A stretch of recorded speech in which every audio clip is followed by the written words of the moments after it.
পাণ্ডবেশ্বরের ডালুর বাঁধে বিজেপির দলীয় কার্যালয়ে হামলা চালায় দুষ্কৃতীরা। দলীয় কার্যালয়ে দেখতে গিয়েছিলেন বিজেপির পাণ্ডবেশ্বরের আহ্বায়ক রূপক পাঝা ও অন্য নেতারা। সে সময় তাদের ওপর হামলা হয় বলেই অভিযোগ। এই ঘটনায় দলের নেতা জিতেন্দ্র তিওয়ারির দিকে অভিযোগের আঙুল তুলেছেন রূপকের অভিযোগ, জিতেন্দ্র ও তার দলবল তোলাবাজি চালাচ্ছে। তোলা আদায়ের প্রতিবাদ করার জন্যই বৃহস্পতিবার রাতে তাদের ওপর হামলা হয়। ওটা আমাদের পার্টি অফিস নয়। পরে আমরা জানতে পারি ওই পার্টি অফিসে রাত 1টা থেকে 2টো পর্যন্ত মদের ঠ্যাক গাঁজার ঠ্যাক চলে এবং ওইখান থেকে তিওয়ারিজির নেতৃত্বে কালেকশন হয় বালি আর পাথরে। তো যেহেতু মন্ডল প্রেসিডেন্ট চেঞ্জ হয় কয়েকদিন আগে, তো ওরা ভেবেছিল যে আমি চেঞ্জ করেছি, তো আমার হাতে জেলা প্রেসিডেন্ট চেঞ্জ করেছে। ওদের রাগটা আমার উপরেই ছিল। এর আগেও আমার উপর একবার হামলা করেছিল তিওয়ারিজি। তৃণমূল একটা ক্যান্সার রোগকে ভারতীয় জনতা পার্টিতে পাঠিয়েছে। পাণ্ডবেশ্বরকে ক্যান্সারে জর্জরিত করে দিয়েছে তৃণমূল, ওই ক্যান্সার পেশেন্টটাকে পাঠিয়ে আমাদের দলের মধ্যে।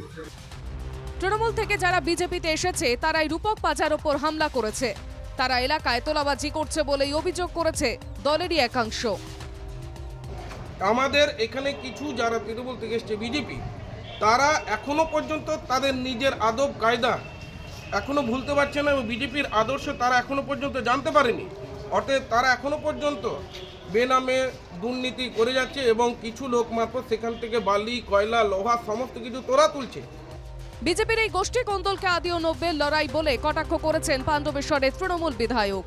এটা হলো যে নব্য আর পুরাতন এদের লড়াই, বিজেপিতে লড়াই বেঁধে উঠেছে এবং যারা তোলাবাজি, মূলত তোলাবাজি তোলা নিয়েই ঝামেলাটা, সেই তোলাবাজি তোলাকে কেন্দ্র করে আজ দিন পুরনো বিজেপি মার খেলে, ওটা খুব দুঃখের কথা।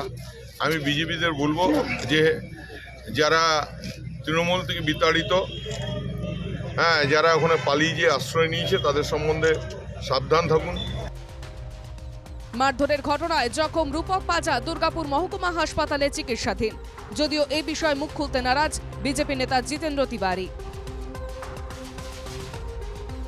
দুর্গাপুর থেকে সাধন রুজের রিপোর্ট, NKTV বাংলা।